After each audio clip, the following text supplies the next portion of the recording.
គណៈក្រាបនមស្ការថ្វាយបង្គំចំពោះព្រះថេរានុថេរៈគ្រប់ព្រះអង្គធ្វើការចរន្តពរញាតិញោមពុទ្ធបរិស័ទប្រុសស្រីថ្ងៃនេះថ្ងៃទីប្រហែលហើយទី5ទី6ថ្ងៃទី6ខែមេសាឆ្នាំ2026ក្នុង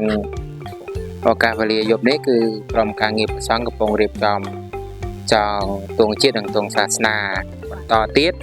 ទស្សនភាពក្នុងស្រង់ពេលយប់ដែលញាតិញោមបានដឹងហើយថាសប្តាហ៍ថ្ងៃយើងហ្នឹងគឺក្តៅខ្លាំងណាស់ចឹងហើយធ្វើបានតែពេលយប់ហ្នឹងទេញោមញាតិញោមមើលទស្សនភាពក្នុងស្រង់ហ្នឹងគឺសាមណេរគ្រប់ព្រះអង្គជួយខ្លះខ្តែក្នុងការរៀបចំក្នុងទីវត្តអារាមហើយក៏សូមថ្លែងអំណរអគុណញាតិញោមពុទ្ធបរិស័ទប្រុសស្រីទាំងអស់តែងតែចូលរួមជួយជាទងជាតិទងសាសនា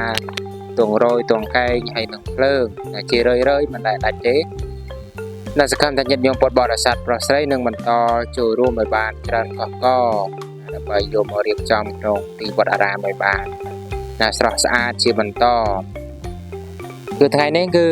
យើងរៀបបានប្រហែលជា 85% ហើយញោមដូចជាចំបៃដងវែងហ្នឹងក៏បានតម្លើងភ្លើងរួចរាល់ហើយប៉ុន្តែមិនទាន់បានលើកទៅទីតាំងដែល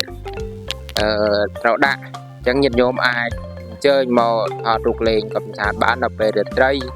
ចំបៃខ្មែរយើងណាញោមចំបៃខ្មែរយើងដែលជាស្នាដៃរបស់ព្រះសង្ឃវត្តផ្លូវសៀមគឺព្រះសង្ឃជាអ្នកធ្វើណាញោមចំបៃហ្នឹងគឺសម្រាប់ដាក់តាំងទេឬមួយចាប់ចូលឆ្នាំញាតិញោមចង់បានអីតាក់ទងមកញោមគេតម្លៃដែកថ្លៃធ្វើមកបាន